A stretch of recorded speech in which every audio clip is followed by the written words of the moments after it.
Decision 2026 coverage now. Nebraska's Secretary of State says nonpartisan candidate Brett Lindstrom does not have enough signatures to appear on the November ballot for governor.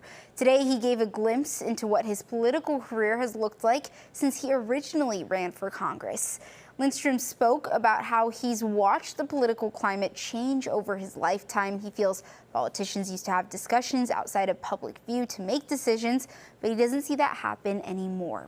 Lindstrom was collecting signatures to get on the ballot for governor, and out of more than 5,700 signatures submitted, only about 3,300 were validated. More than 2,000 were found to be fraudulent. Now, Lindstrom stresses he is taking a step back to evaluate his political career. Winning the Republican side, what's happened is it's become a loyalty test. It's a loyalty test with deviating away from the institution. So Republicans, Democrats, they have the platforms, and I've done this. If you overlay the platforms, they're not that far apart, right? We want growth, we want opportunity, we want stability, we want good things for our kids. And I have 3 young kids, and that was a big reason why I ran. But for whatever reason, both parties have gotten to the extremes.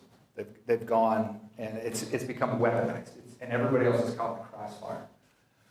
So what I did was I decided, one, I'm not going to run. I'm not going to participate in this loyalty test or whatever it is.